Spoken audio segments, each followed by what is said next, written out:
បានថាកងទ័ពឈីងបកកែបាញ់ព្រួយដល់ម្លឹងពួកយើងទៅមុខមិនរួចមានតែបកក្រោយសិនមិននឹកស្មានថាលោកមេទ័ពឈឹងឈៀនក៏វាយសម្រុកចេញមកបងប្អូនយើងគ្រោះថ្នាក់រាប់រយនាក់ឯណោះចំជាផ្ដាស់មែនមុនពេលដែលចេញដំណើរយើងបាននិយាយប្រាប់ឯងថាយ៉ាងម៉េចខ្លះ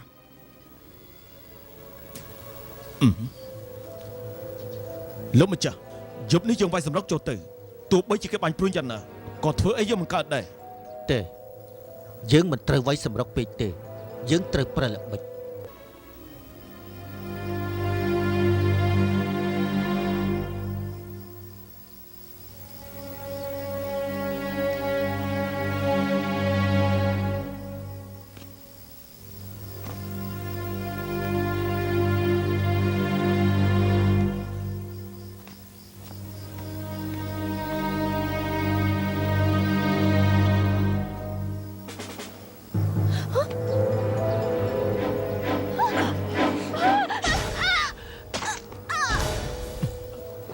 អ្នកស្រីសុំទោសចុះខ្ញុំមិនចង់ធ្វើអញ្ចឹងទេតែជាមិនផុតត្រូវតែធ្វើយ៉ាងនេះ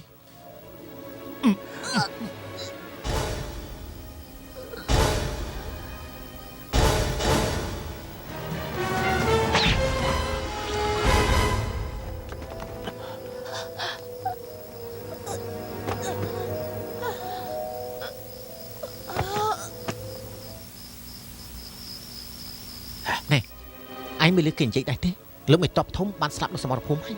អញ្ចឹងអ្នកណាក៏គេនិយាយអញ្ចឹងដែរមើលទៅប្រហែលជាមែនតែនហើយបែបបាញ់អញ្ចឹងមេតបរបស់យើងដឹងដែរទេបើសិនជាគាត់ដឹងរឿងអីសង្ងំនៅទីនេះទៀតតាមស្មានគាត់ប្រហែលជាកំពុងសប្បាយជាមួយនឹងប្រពន្ធលោកចៅអាយស្រុកហើយពួកឯងចង់ធ្វើស្អីហ្នឹងពួកឯងធ្វើស្អីពួកឯងខ្សឹបពីរឿងស្អីខ្លះអូនសម្លាញ់អូនសម្លាញ់អូនសម្លាញ់អូនសម្លាញ់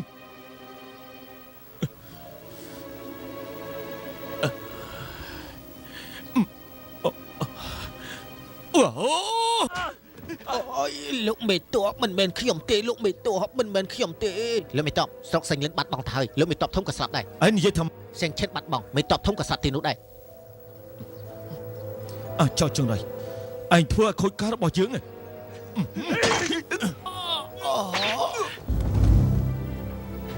ទៅបាទ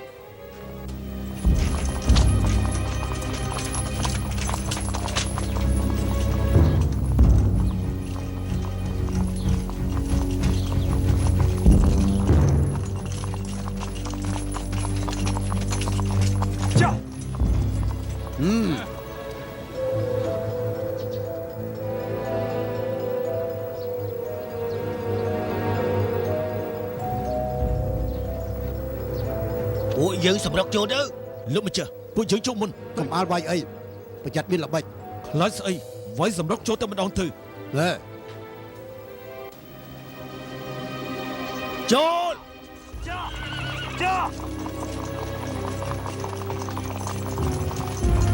ចូល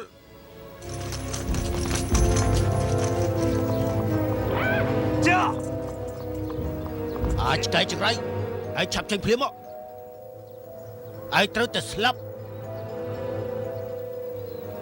ឆាប់បើកទ្វារទៅអាចឆ្កែចង្រៃ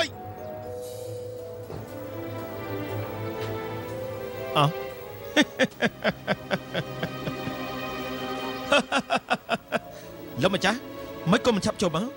ខ្ញុំចាំងលៀងនៅទីនេះរងចាំលោកម្ចាស់យូរហើយស្មុំ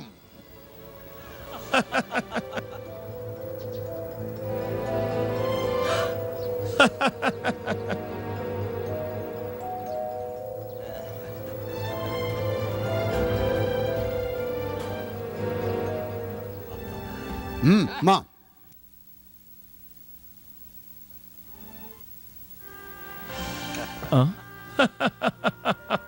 ចាងលៀងខ្លួនតែមួយប្រើល្បិចបណ្ដេញកងទ័ពឈីង 20000 នាក់រំដោះតំបន់ហ្វុងអ៊ីពិតជាអស្ចារ្យពិសេសណាស់ល្បិចកប៉ិកំប៉ុងគ្មានអីអស្ចារ្យទេនោះគឺមកពីចាងភីងហើយនិយមឈឺគេតាំងពីល្ងងពេកមានទំនាស់ផ្លូវចិត្តបើសិនជាចានឡើងវិញនោះគឺជារឿងមួយដែលផ្សេងវិញហើយ ចាងលៀងគឺជាអ្នកក្លាហានដ៏អស្ចារ្យបានបណ្ដេញកងទ័ពឈិញចេញពីតំបន់នាមមិននឹកស្មានថាលោកជាមនុស្សប្រកែកអស្ចារ្យយ៉ាងនេះសោះ មិននឹកស្មានទេ មែនហើយ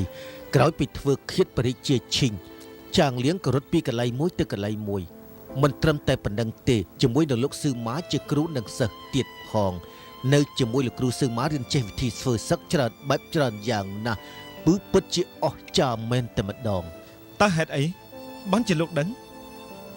លោកស៊ឺម៉ានិងខ្ញុំជាមិត្តភក្តិរាប់អានគ្នារឿងអីក៏យើងធ្លាប់និយាយគ្នាដែរ បើអញ្ចឹងលោកដឹងដែរទេពេលនេះលោកគ្រូខ្ញុំគាត់នៅណា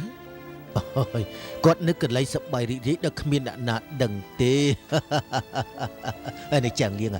តែលោកមានដឹងទេនៅម្នាក់ទៀតហេលោកសៀវឈប់សិន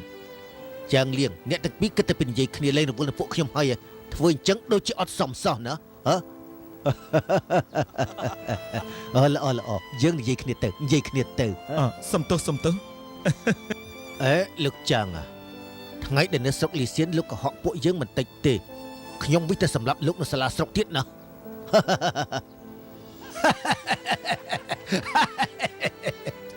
អេចាំងលៀនហេតុអីបានជាលោកតែងខ្លួនជាអ្នកសុំទានកុហកទាំងខ្ញុំឯនេះទៀតណា លោកគួរតែដឹងបាក់សីជ្រើសរើសសម្បុកល្អមន្ត្រីល្អត្រូវការម្ចាស់ល្អដែលពូកែខ្ញុំក៏ធ្លាប់លើកដែរថាលោកម្ចាស់លីប៉ាងទទួលមនុស្សដែលពូកែមានទេពកោសល្យល្អហើយមានចិត្តការពារសច្ចធម៌ជានិច្ចតែមិនដឹងថាពិតឬក៏មិនពិតទេម្ល៉េះហើយខ្ញុំក៏សាឡបងតែបថុយទេសូមលោកម្ចាស់អភ័យទោស អូអេអញ្ចឹងការនៅស្រុកលីសៀនមិនក៏មិនព្រមប្រាប់ឲ្យច្បាស់លាស់ ពេលដែលខ្ញុំធ្វើដំណើរទៅកាន់ស្រុកលីសៀនខ្ញុំក៏បានទទួលដំណឹងថាកងទ័ពឈីងវាយចូលស្រុកហ្វុងអ៊ីហេតុនេះហើយខ្ញុំក៏ជួយលោកម្ចាស់លីប៉ាងរំដោះតំបន់ហ្វុងអ៊ីតែម្ដងទេ អេចាំងលៀងចំណងដៃរបស់លោកនោះដូចជាធំសម្បើមពេកហើយគឺតំបន់ហ្វុងអ៊ីទាំងមូលតែម្ដងខ្ញុំលីវប៉ៅបានលោកជាមិត្តភក្តិនឹងពិតជាសំណាងល្អរបស់ខ្ញុំមែន អូលោកម្ចាស់លីប៉ាងខ្ញុំចាំងលៀងសូមគោរព អេចាំងលៀងអ្នកទាំងពីររាប់អានគ្នាដូចជាបងប្អូនបង្កើតទៅហើយរស់ក្នុងផ្ទះតែមួយដេកលើក្រែតែមួយណែយល់ល្អមិនចាំបាច់គួរសមទេដឹងទេបែបនេះមិនបានទេមកក្រោបឡើង លោកម្ចាស់លីប៉ាង អេមក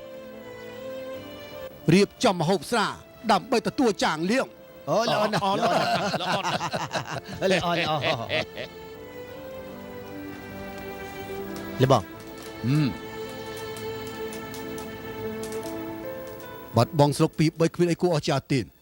សំខាន់គឺអ្នកណាគឺជាអ្នកដែលសោយចុងក្រោយដល់ទីបញ្ចប់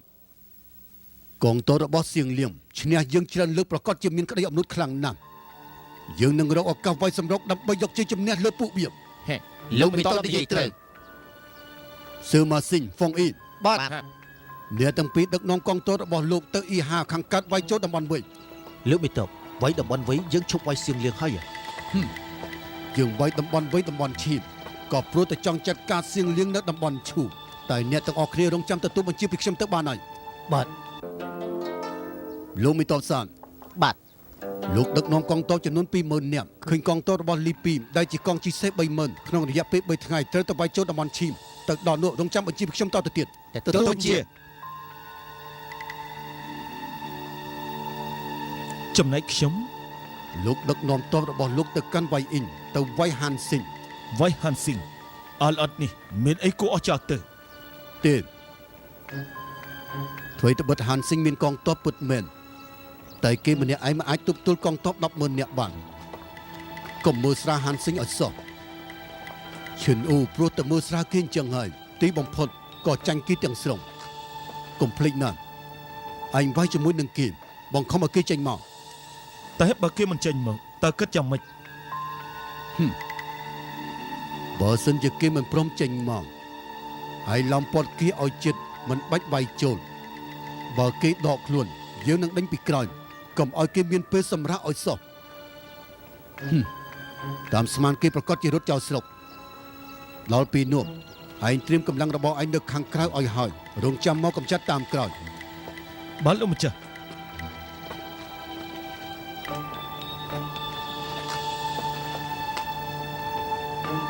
កងទ័ពឈីងមាន 10000 យើងមានតែ 3000 នាក់ដូចជាលើកមុនយើងទៅវាយអ៊ីនឈូអញ្ចឹងបងស្មាចាំងលៀងនឹងចាញ់បោកយើងងាយណាស់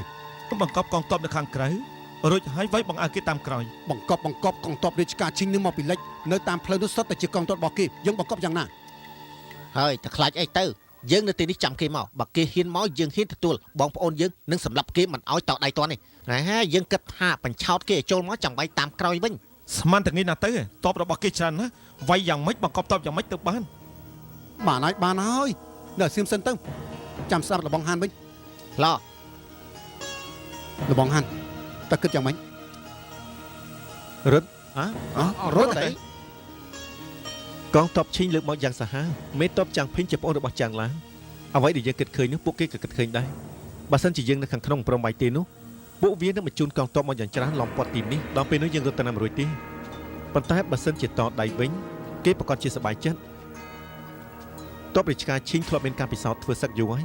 ចំណែកទ័ពយើងបងប្អូនស្រែចម្ការម្ដាយឆ្លងកាត់សង្គ្រាមធំធំនោះប្រកាសជាមានការភ័យខ្លាចទ័ពរបស់គេពេលដែលធ្លាក់ទឹកចិត្តហើយតែមានសង្ឃឹមឈ្នះទេអត់ទេហេតុនេះត្រូវតែរត់ឲ្យបានលឿនផងនៅពេលដែលទ័ពរាជការឈីងមកដល់បើទោះជាពួកយើងទាំងអស់គ្នាបំណងថាចង់រត់ក៏ប្រហែលជាមិនអាចរត់រួចផងមើលទៅ លបងហានពួកយើងរត់ទៅណាវិញ យើងទៅស៊ីសៀនមុនទៅរកមេតបផ្សេងកងទ័ពឈូ ថាម៉េច កងទ័ពឈូដូចជាពឹងពាក់ដោយសារគេហើយ យើងនៅទីនោះយូរមកហើយតើតស៊ូបានកាយទៅ មិនហើយតើសេងលៀងគេព្រមទទួលស្គាល់ពួកយើងទេ មែនហើយលបងហានបងប្អូនយើងស្លាប់ជាមួយនឹងលបងក៏ព្រោះតែអីទៅឥឡូវនេះពួកយើងចុះចូលជាមួយនឹងកងទ័ពឈូរបស់សៀងលៀងទៀតស្លាប់ហើយ ទៀតពួកនឹងក្មួយសៀងលៀងគេទៅពីនេះមានចិត្តកេងក្អាងមានកំណត់ខុសគេពួកគេមានប្រវត្តិជាមនុស្សនៅក្នុងរាជវង្សនគរឈូវិជាគុណក៏ខ្លាំងប្រកែចំណែកពួកយើងវិជាគុណក៏មិនខ្លាំងប្រវត្តិក៏ទៀបតើពួកគាត់មានរឿងអីដែលពេញចិត្តពួកយើងនោះដូចជាមិនកើតទេដឹង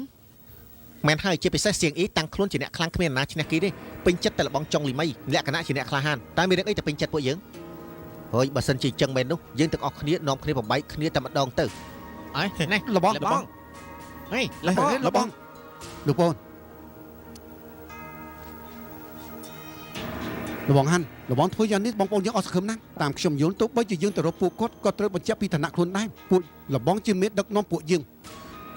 ជាមេតបមានតួនាទីរៀងៗខ្លួនតា មែនទេលបងទីពីរនិយាយត្រូវពួកយើងមានឋានៈត្រឹមត្រូវពួកគេមិនហ៊ានមើលងាយយើងទេ ឋានៈមិនមែនខ្លួនឯងជាអ្នកតែងតាំងមេតបក៏មិនមែនជាការស្រួលដែរបើមិនអញ្ចឹងគេនឹងសើចចំអកឲ្យយើងជាមិនខាន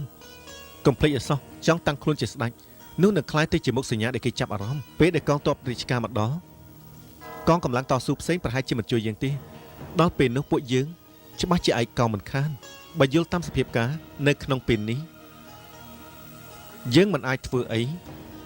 តាមតែចិត្តរបស់យើងដែលនឹកឃើញនោះទេ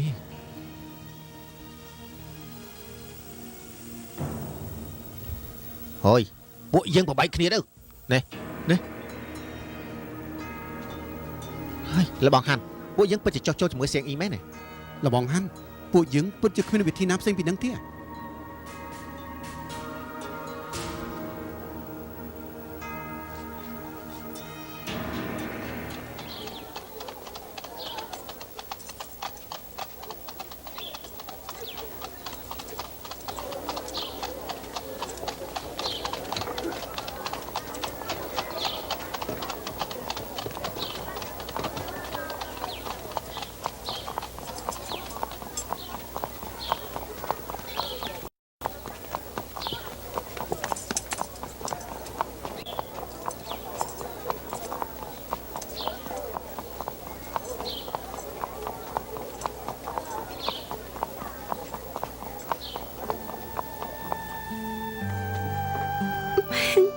ហាត់ឲ្យខ្ញុំទៅជាមួយលោកនោះ មើលខ្លួនឯងទៅ របស់ទាំងនេះឲ្យមកខ្ញុំមែនទេ រឿងនេះគឺស្រេចតែលើនាងទេព្រមទៅជាមួយខ្ញុំឬអត់ តែណា ទៅសៀនយ៉ាងយើងមានរបស់ទាំងនេះទៅរកស៊ីនៅសៀនយ៉ាងវាប្រសើរជាងនាងនៅក្នុងបនស្រីនេះដែរ ឲ្យខ្ញុំគិតមើលបន្តិចសិនតាំង កំពុងតែគិតពីរឿងវាងគួយមែនទេមើលទៅមួយជីវិតនេះកុំសង្ឃឹមជួបគេ គាត់យ៉ាងម៉េចទៅហើយ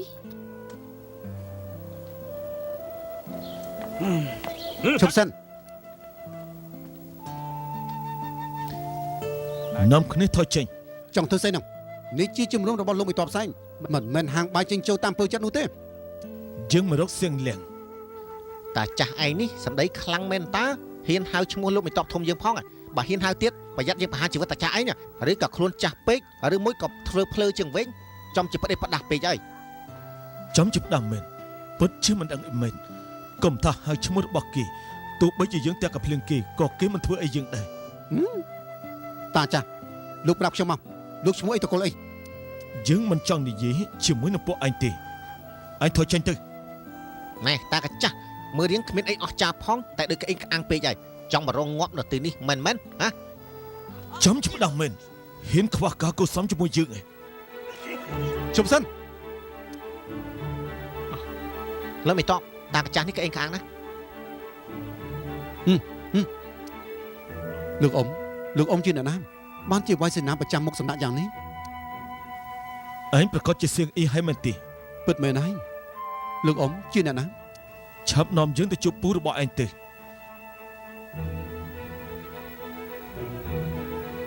លោកអ៊ំខ្ញុំឃើញលោកអ៊ំជាមនុស្សចាស់ខ្ញុំមិនចង់ប្រកាន់នឹងលោកអ៊ំទេប៉ុន្តែសូមលោកអ៊ំឲ្យចេះគួរសមផងឥឡូវនេះខ្ញុំឲ្យលោកអ៊ំទៅវិញកុំករឿងទៀត ក្មេងដូចជាឯងនេះទើបតែធ្វើមេតបប្រហែលថ្ងៃហ៊ានក្អេងក្អាំងឆាប់នាំយើងទៅជួបពូរបស់ឯងទៅឲ្យឆាប់ឡើង លោកអ៊ំជាអ្នកណាបានជាមើងងាយប្រមាថខ្ញុំយ៉ាងនេះពួកឯងដេញគាត់ចេញ ដាមែន អូលោកពូ សៀងលាំងមិនដឹងថាលោកអញ្ជើញមកខ្វះការគួសមសូមអភ័យទោសផង លោកពូគាត់ អូជប់សិនសៀងឡើងមានការចង់ជម្រាបតើពួកឯងដឹងថាគាត់ជាអ្នកណាទេម្នាក់នេះគឺលោកវ៉ាន់ចិនដែលយើងតែងប្រាប់ពួកឯងណាកាលនោះគាត់ជាមួយនឹងឪពុកយើងសៀងយានធ្លាប់ជាមន្ត្រីរាជការនគរឈូបើនិយាយពីឋានៈនឹងគាត់ស្មើនឹងឪពុករបស់យើងឯណោះសូមអភ័យទោសផងសូមលោកអភ័យទោសឲ្យពួកខ្ញុំសូមគោរព លោកមិនតបក្រោកឡើងអស់លោកទាំងអស់គ្នាឆាប់ក្រោកឡើង សុំទោសក្មួយពិតជាអត់ដឹងអីមែន បានហើយយើងមិនប្រកាន់ឯងទេក៏ប៉ុន្តែក្នុងនាមជាមេតបត្រូវតែចេះប្រើគូក្បាលដាច់ខាតកុំឲ្យមានការឆេវឆាវឲ្យសោះក្អេងក្អាំងគួរតែដឹងថាមេឃលើមេឃភ្នំលើភ្នំ ខ្ញុំចង់ចាំ បាញ់ចឹងពិតជាប្រសើរណាស់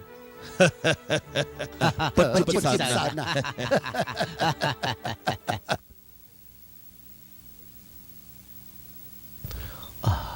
លោកមកដឹកនេះប្រកាសជាមានការចង់ណែនាំខ្ញុំហើយសូមមានប្រសាសន៍មកចុះ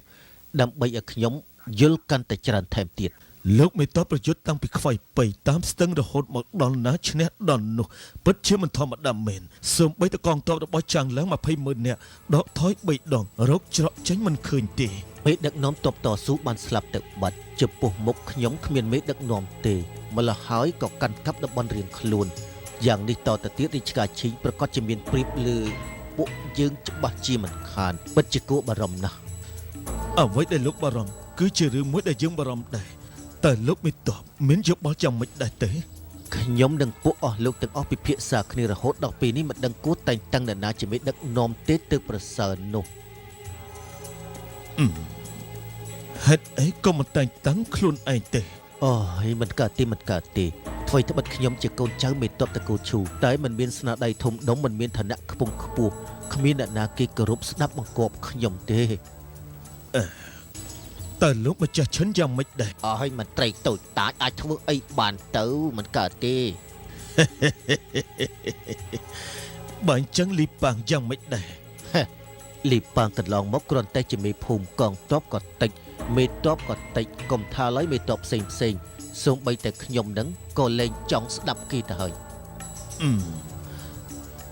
បើអញ្ចឹងវ័យជីវហើយនឹងវ័យប៉ៅគេនឹងកំបិតវ័យធានចាងហើយនឹងធានជុងនៅតំបន់ឈីធ្លាប់ជាមនុស្សក្នុងរាជវង្សមានគេឈ្មោះក្រាន់បើអាចទទួលភារកិច្ចទាំងនេះបានទេ គេទាំងពីរដូចជាសត្វឆ្កែចាំទីគ្មានគំនិតវែងឆ្ងាយអីគួរឲ្យអស់ចោលដែរ លោកមេតបបានដឹងពីសភាពការច្រើនកន្លែងដែលគួរឲ្យត្រេកអរណាស់អញ្ចឹងខ្ញុំមានយោបល់មួយសូមលោកមេតបនិងអស់លោកទាំងអស់ចាំស្ដាប់ឈិនស៊ឺគឺជាអ្នកនាំមុខធ្វើការប្រឆាំងអំពើនេះគ្រប់គ្នាមានមនុស្សប្រមូលផ្ដុំក៏ច្រើនប្រយុទ្ធជាមួយនឹងរាជការឈិងរយៈពេលយូរដែរមនុស្សគាំទ្រក៏មិនតិចដែរតែគួរឲ្យស្ដាយណាស់មានឋានៈទាបពេកមិនគួរ តាំងចិត្តសោយរាជជាស្ដេចដោយខ្លួនឯងទេទីបំផុតក៏ត្រូវបរាជ័យទេកាលនោះលោកមេតបនគរឈូឈ្មោះហាន់កុងហ្វូក៏បាននិយាយថាមហាគ្រួសារទាំង3នៃនគរឈូសង្ឃឹមលើនគរឈូជាអ្នកចាត់ការនគរឈីងពីព្រោះនគរឈូទឹកដីធំមនុស្សច្រើនអធិពលក៏ខ្លាំងចំណែកឯលោកមេតបគឺជាកូនចៅចំនួនក្រោយនៃមេតបនគរឈូហេតុអីក៏មិនជ្រើសរើសមនុស្សរបស់រាជវង្សនគរឈូធ្វើជាមេដឹកនាំទេ លោកនិយាយនេះគឺត្រឹមត្រូវណាស់ប៉ុន្តែក្រោយពីនគរឈូទទួលការវិនិច្ឆ័យមនុស្សក្នុងរាជវង្សក៏បាត់ដំណឹងស្ទើរតែគ្មានអ្នកណាចេញមុខតតែសោះចង់រកនោះក៏មិនងាយរកឃើញដែរ មុននឹងខ្ញុំមកដល់ទីនេះនៅក្នុងព្រៃភ្នំបានជួបមនុស្សម្នាក់រួចមកហើយម្នាក់នោះឈ្មោះសុងសឹងអាយុ16ឆ្នាំតែប៉ុណ្ណោះជាកូនចៅចំនួនទី4របស់ព្រះកូនណាឈូសូមលោកមេតបរៀបចំទៅទទួលគេតែងតាំងគេជាមេដឹកនាំទេ អរគុណលោកដែលផ្ដល់យោបល់ដ៏ល្អនេះពួកយើងតែងលើកគេនិយាយពីសៀងលៀងរកបានក្មេងម្នាក់ក៏តែងតាំងជាស្ដេចដឹកនាំតបតស៊ូគ្រប់តំបន់មិនដឹងជារឿងនេះពិតឬក៏មិនពិតទេ នេះគ្រាន់តែជាពាក្យចចាមអារ៉ាមតែប៉ុណ្ណោះក៏ប៉ុន្តែមុននេះខ្ញុំក៏ធ្លាប់លើកដែរចាស់ចាស់នគរឈូឈ្មោះហ្វាំងចិនក៏បានតែរកសៀងលៀងប្រហែលជាកំណត់របស់ហ្វាំងចិនរកបីនោះមកតែងតាំងជាប្រគល់ណាត់ដើម្បីងាយស្រួលបញ្ជាការងារគ្រប់យ៉ាងក៏ប៉ុន្តែបើតាមខ្ញុំយល់ក៏ជាការល្អម្យ៉ាងដែរ បើសិនជាអញ្ចឹងមែនពីពេលនេះតទៅយើងមិនត្រូវស្ដាប់បញ្ជារបស់សៀងលៀងហើយមែនទេ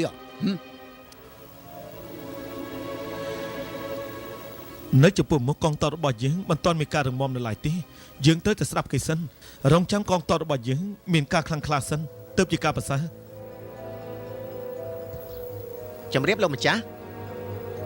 អ្នកនាំសារសៀងលៀងសំជួប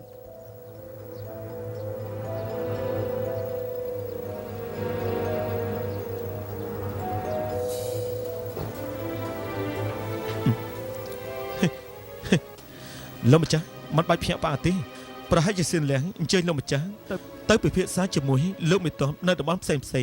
តែងតាំងប្រគល់ណាឈូជាផ្លូវការ អញ្ចឹងគេចូលមក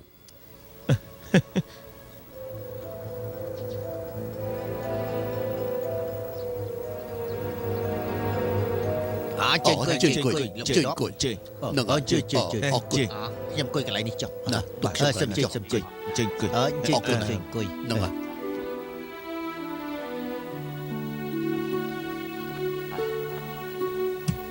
ព្រះគោណាយានយាងមកដល់ហើយអថ្វាយបង្គំថ្វាយបង្គំលោកម្ចាស់លាវប៉ាងអាមាត្យចាងលៀងមកដល់ហើយ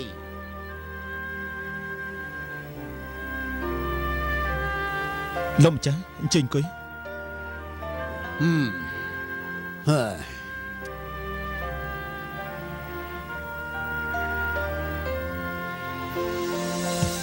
ឆិនអ៊ីអ្នកនាំសារនគរចៅលោកម្ចាស់ចាងអឺមកដល់ហើយ អូសួស្ដី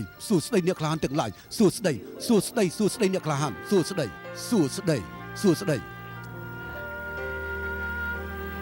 ប្អូនប្រុសស្ដេចឈៀនធានយ៉ុងមកដល់ហើយ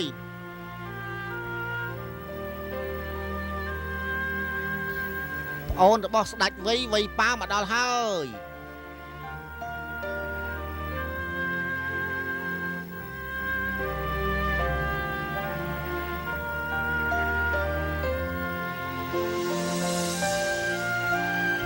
អតីតមេតបនគរឈូលោកសុងអ៊ីមកដល់ហើយអូលោកមេតបផ្សេងសុងអ៊ីសូមគោរព លោកជាមេតបមុននៃនគរឈូដែរជាមួយនឹងឪពុកខ្ញុំធ្លាប់បម្រើប្រគល់ណាឈូតាំងពីមុនមកម្លេះមិនបាច់គួរសមទេសូមជឿ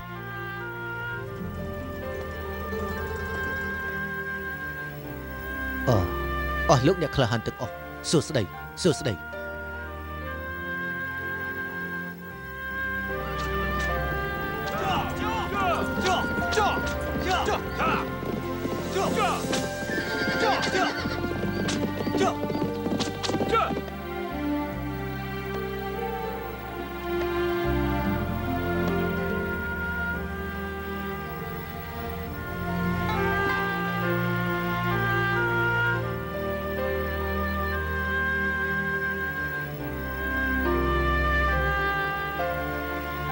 អស់លោក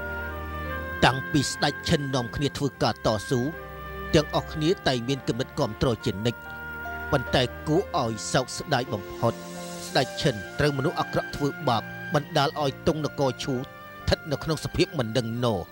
ចំណែកកងទ័ពរាជការឈីងវិញកាន់តែក្អេងក្អាងបានវាយបកកងទ័ពតស៊ូរបស់យើងអស់ជាច្រើនច្រកធ្វើឲ្យយើងមានការតល់ច្រកខ្ញុំសៀនលៀងនិងអ្នកខ្លានទាំងអស់គាំទ្រកូនចៅរបស់ចំនួនក្រោយស្ដេចឈូតាំងជាស្ដេចថ្មីយើងទាំងអស់គ្នានៅក្រោមទងនគរឈូធ្វើការតស៊ូជាមួយគ្នាតើអស់លោកមានយោបល់យ៉ាងម៉េចគឺត្រូវតែអញ្ចឹងបើសិនជាយើងនៅតំបន់បែកបាក់គ្នាមុននឹងក្រោយកងទ័ពឈឹងប្រកាសជាកំទេចពួកយើងចោលជាមិនខានទេហើយមិនខុសពីប្រកូលណាឈិនមុនទេត្រូវតែរួមដៃគ្នាទើបអាចតទល់នឹងទ័ពឈឹងបានអ្វីដែលលោកមេតបនិយាយនេះគឺជាគំនិតរបស់លោកមេតបទាំងឡាយតែយើងមិនដឹងថាប្រកូលណាថ្មីនេះពិតជាសាច់សារលោហិតរបស់រាជវង្សឈូពិតឬក៏មិនពិតលោកមេតបវិញមិនជឿលើសៀងលៀងខ្ញុំមែនទេមិនមែនចឹងទេនេះជារឿងសំខាន់ត្រូវតែប្រយ័ត្នប្រយែងបន្តិចទៅបាននេះជាបន្តោងបញ្ជាក់ប្រវត្តិរូបរបស់សុងស៊ីងបើអ្នកណាមិនជឿអាចអញ្ជើញមកពិនិត្យបានបើមានបន្តោងបញ្ជាក់ប្រវត្តិយើងគ្មានអីគួរសង្ស័យទៀតទេសូមលោកមេតបជាអ្នកអាកាត់ទៅចោះលាវប៉ាងសូមស្ដាប់តាមអំពាវនាវលោកមេតបសែងថ្ងៃក្រោយនឹងស្ដាប់បញ្ជាលោកមេតបសែងជានិច្ចអរគុណលោកម្ចាស់លីប៉ាងលោកម្ចាស់លីប៉ាងនិយាយខុសហើយថ្ងៃនេះយើងទាំងអស់គ្នាគាំទ្រប្រកូលណាឈូជាមេដឹកនាំយើងទាំងអស់គ្នារឿងអីទៅស្ដាប់បញ្ជាលោកមេតបសៀងឡើងទៅវិញនោះមេតបសុងនិយាយត្រឹមត្រូវអស់លោកនិងមេតបសៀងថ្ងៃក្រោយជាមន្ត្រីរបស់ស្ដេចឈូដូចគ្នាម្ល៉េះហើយមានសិទ្ធិស្មើគ្នាលោកម្ចាស់លីប៉ាងគ្រាន់តែជ្រុលមាត់បន្តិចសូមលោកសុងកុំប្រកែកប្រកាន់អី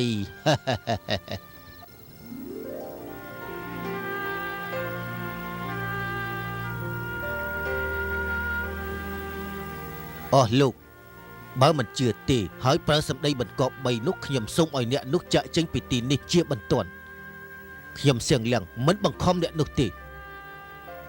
យើងស្ដាប់បញ្ជាព្រះរាជាឈូសូមព្រះរាជាឈូទទួលសោយរាជសូមព្រះរាជាឈូទទួលសោយរាជល្អណាស់សូមព្រះកូណាស្ដេចយាង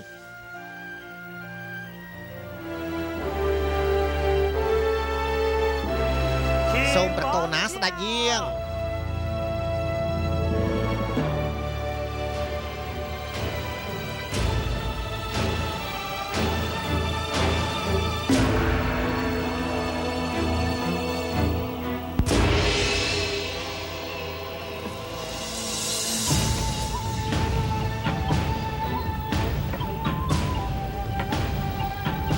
ក្រាបថ្វាយបង្គំប្រកូលណាថ្វាយបង្គំប្រកូលណាអស់លោកមេតបក្រោកឡើងក្រោកឡើងក្រោកឡើងសូមអរព្រះគុណ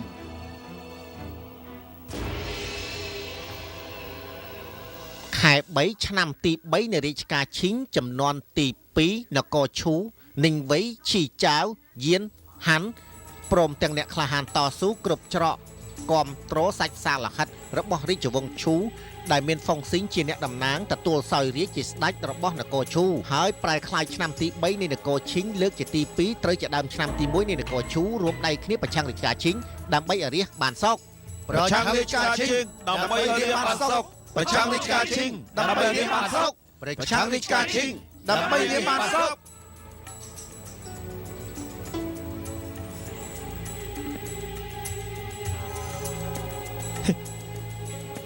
អស់លោកមេតប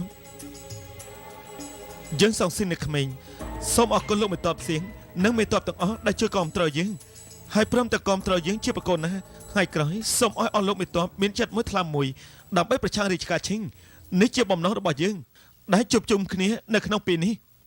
សូមព្រះអង្គទុកប្រតិចុះអ្នកណាហ៊ានប្រឆាំងនឹងការសន្យាថ្ងៃនេះនឹងខ្លាចជាវិនិច្ឆ័យសូមទទួលព្រះរាជបញ្ជាប្រឆាំងរាជការឈីងដើម្បីរាជបានសុខបើបទសន្យានិងវិនិច្ឆ័យ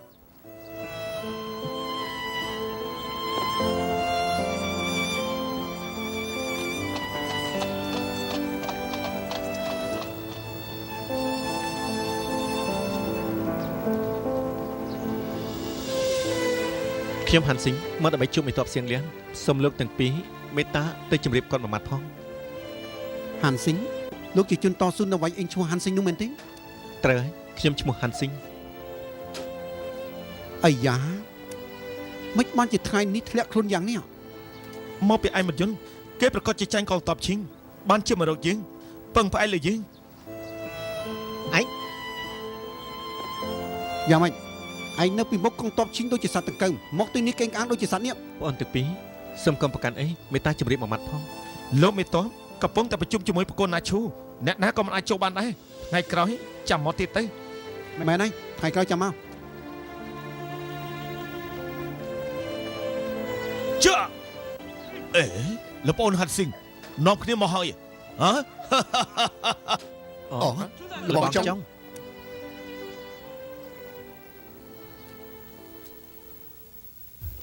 កងទ័ពរបស់យើងតាំងពីឆ្លងទន្លេមករំដោះទឹកដីអស់ជាច្រើនកងទ័ពឈីងឃើញពេលណារត់ពេលនោះ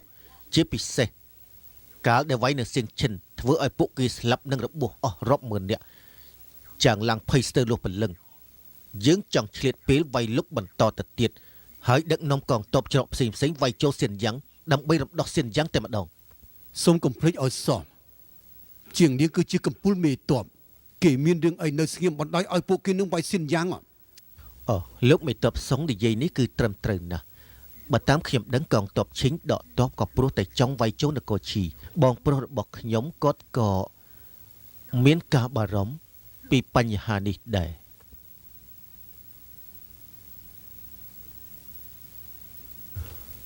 លោកមេតបទាំងពីរនៅទីនេះមិនបាច់ភ្ញាក់ផ្អើលទេបើតាមខ្ញុំដឹងកងទ័ពចាងឡាងដកថយនេះគឺមកពីគេចង់គេចពីកងទ័ពរបស់យើង គេគ្មានបំណងវាយនគររបស់ពួកលោកទេ សំលោកមេតបកុំប្រហែលអសោះបើសិនជាចាំងឡើងស្រាប់តែនាំទ័ពវាយចូលនគរវាយចូលនគរឈីដល់ពេលនោះចង់ជួយក៏មិនបានដែរម្ល៉េះហើយយើងត្រូវទៅរកវិធីទប់ទល់ជាមុនជៀសវាងសភាពការតាំងតែងតទៅទៀត ឥឡូវកងទ័ពឈីនមិនដឹងថាចង់ធ្វើអីខ្លះពួកយើងក៏មិនអាចប្រហែលបានអ្នកទាំងពីរជិញទៅវិញពីនិច្ចកម្មភាពរបស់កងទ័ពឈីនសិនបើមានរឿងអីមិនស្រួលសូមឲ្យគេផ្ដោតដំណឹងជាបន្ទាន់ លោកមេតបអ្នកយកការមកនិយាយថាប្រហែលថ្ងៃនេះទ័ពតស៊ូគ្រប់ច្រកប្រមូលគ្នានៅស៊ីឈិនព្រមទាំងគ្រប់គ្រងសងស៊ីងជាបរិជាឈូដឹកនាំពួកគេទាំងអស់ប្រឆាំងកងទ័ពមហាឈីនយើង អូល្អណាស់បើអញ្ចឹងទៅហើយយើងទៅតែចាត់ការនគរវិញនិងនគរឈីមុនបន្ទាប់មកយើងវាយបកនគរសែងលៀងលោកមេតប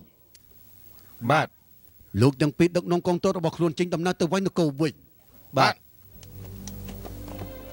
ចាំងពេញសៀវសាន់ បានលោកមេតប ពួកលោកនាំកងទ័ពរបស់ខ្លួនចេញដំណើរទៅវាយនគរឈីភ្លាម បាទ លីពីឡចេ បាទលោកមេតប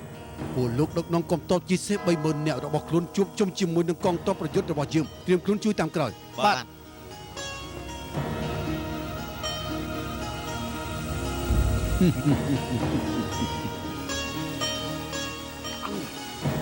ហាយូរថ្ងៃហើយស្រាកំដៅបានផឹកសាច់កំដៅហូបឃ្លានសឹងដាច់ខ្យល់ហើយ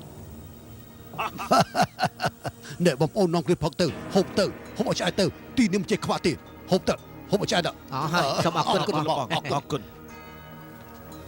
លបងមានស្រាមានសាច់កំកាត់ដែរសូមលបងជម្រាបមេតបធំថាពួកយើងត្រូវទទួលតំណែងជាមេកងមេក្រុមស្អីដែរផងគេទៅ អើយមានស៊ីមានផឹកចាត់ទុកថាគាត់បានណាស់ទៅហើយចង់ធ្វើជាមេតបអីទៀតឯងដេកយកសពទៅមិនចឹងហ៎ លបងពួកយើងនោះតាមលបងជានិច្ចតែលបងហានវិញយ៉ាងហោចណាស់ក៏ឡើងធ្វើជាមេតបដែរបងហានស៊ីងប្រញ្ញាឆ្លៀវវិញពួកកែនាំតបមិនជាកងតបតូចតាចធម្មតាទេក៏ប៉ុន្តែប្រហែលថ្ងៃនេះលោកមេតបសែងលៀងនឹងរវល់នឹងការងារច្រើនពេកបងប្អូននៅទីនេះសម្រាប់ពី3ថ្ងៃសិនណាមានកម្លាំងគ្រប់គ្រាន់ហើយឲ្យតែមានពេលយើងនឹងនាំគ្នាទៅជួបលោកមេតបធំតែម្ដង រឿងនេះស្រេចតែលើលោកមេតបបើតាមខ្ញុំយល់សុងអ៊ីមិនដូចជាពួកយើងទេបើឲ្យគេនៅក្បែរបរិជាឈូតទៅទៀតថ្ងៃក្រោយយើងមិនអាចប្រហែសបានជាដាច់ខាត សុងអ៊ីគ្មានទ័ពក្នុងដីគេមានតែមនុស្សរាប់ពាន់នាក់តែប៉ុណ្ណោះមិនបាច់បារម្ភទេអ្នកដែលគួរឲ្យបារម្ភនោះគឺលឺប៉ាំងវិញទេ ពេលនេះមិនទាន់មានអំណាចខ្លាំងក្លាគេនឹងក្មួយរបស់យើងឈ្មោះសៀងអ៊ីរាប់អានគ្នាជាបងប្អូនធัวគេមិនហ៊ាន មានការក្បត់មកលើពួកយើងទេ ទេយើងយកថាលីប៉ាំងរូបរាងនៅខាងក្រៅសើចច្រើនគ្មានយកចិត្តទុកដាក់អំណាចតែល្បិចច្រើនគេមកដល់គេនៅចាំងលៀងគ្មានពេលទំនេរសោះគេតាក់ទងមិត្តភ័ក្តិរាប់អានមិត្តភ័ក្តិថ្ងៃនេះគេលាដំណើរគ្នារួចសុងអ៊ីជាអ្នកជួនដំណើរគេយ៉ាងឆ្ងាយដូចជារាប់អានគ្នាខ្លាំងណាស់ ពិតជាចឹងមែនទេ អ្វីត្បិតតែយើងមិនដឹងថាពួកគេនិយាយពីរឿងអីក៏ប៉ុន្តែប្រហែលជាគេមិនមានការគ្រប់គ្រងជាមួយនឹងលោកមេតប តើលោកមានយោបល់យ៉ាងម៉េចដែរទៅ ពួកយើងទើបតែចាប់ដៃគ្នាមិនគួរប្រឆាំងគ្នាទេចំពោះលីប៉ាំងយើងគ្រាន់តែពិនិត្យទៅបានហើយយកល្អអូទាញគេបានសម្រាប់បម្រើកិច្ចការរបស់យើងគឺជាការល្អបំផុត សូមរាយការណ៍លោកមីតបសែមមេដឹកនាំកងទ័ពតស៊ូហាន់ស៊ីងសូមជួបលោកមីតប ហាន់ស៊ីង ហាន់ស៊ីងសូមគោរពលោកមេតប សូមគោរពលោកមីតប អូលោកមកជួបយើងតើមានកិច្ចការអីដែរ មកដើម្បីចូលរួមនឹងលោកមេតប បើអញ្ចឹងតបរបស់លោកនៅឯណាទៅ ជម្រាបលោកមេតបកងទ័ពរបស់យើងប្រសិទ្ធប្រសើរមិនអាចទប់ទល់ជាមួយកងទ័ពរាជការឈីងបានទេពួកគេក៏បែកបាក់គ្នាទៅនៅសល់តែបងប្អូនប្រមាណអ្នកដែលមកតាមខ្ញុំ យើងធ្លាប់ឮថាលោកប៉កែនាំតបមានវិធីសឹកល្អមិនបានជាคล้ายខ្លួនទៅជាឯកោបែបនេះទៅវិញ អ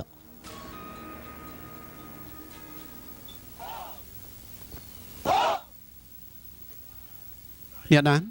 ឈ្មោះហាន់ស៊ីង អូគឺជាខ្ញុំហើយចុះលោកមេតបវិញ តើលោកហ៊ានសានលបងក្បាច់គុណជាមួយនឹងខ្ញុំនៅលើខ្នងសេះទេ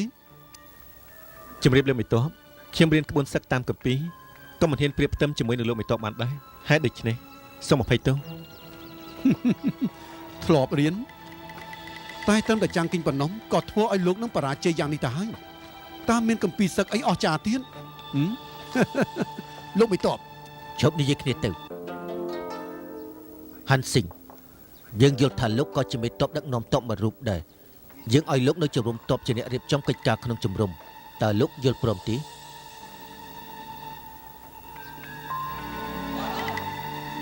យល់ព្រម លោកមេតបបាញ់ចឹងពួកខ្ញុំពួកឯងនៅជាមួយនឹងហាន់ស៊ីងធ្វើការងារជាមួយគ្នាទៅចុះអរគុណលោកមេតប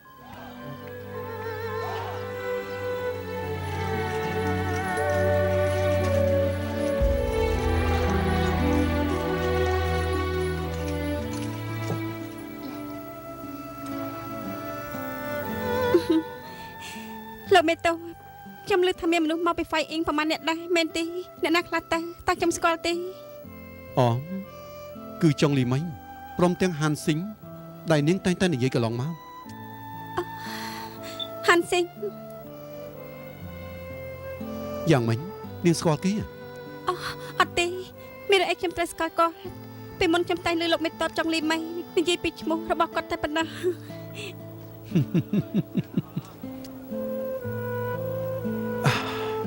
ចុងលីមិញនិយាយថាហាន់ស៊ីងគឺជាមនុស្សមានទេពកោសល្យល្អណាស់តែតាមខ្ញុំយល់គេគ្រាន់តែជាមនុស្សបានតែឈ្មោះតែប៉ុណ្ណោះកងទ័ពឈីងចំនួន 20000 មិនទាន់តែមកដល់បាំងអេងផងគេក៏នាំគ្នារត់ចោលស្រុកមិនត្រឹមតែប៉ុណ្ណឹងឥឡូវនេះគេចង់ទទួលតំណែងជាមេទ័ពនៅក្នុងជំរំឈូរបស់យើងទៀតផង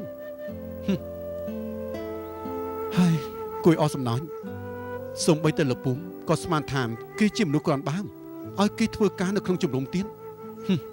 សូម្បីតែសាកល្បងក្បាច់គុណជាមួយនឹងយើងក៏គេមិនហ៊ានដែរថ្ងៃក្រោយតើធ្វើយ៉ាងណាអាចធ្វើជាមេតបធំបាន នៅក្នុងលោកនេះអ្នកដែលអាចប្រៀបផ្ទឹមជាមួយលោកមេតូមានប្រហែលអ្នកទៅ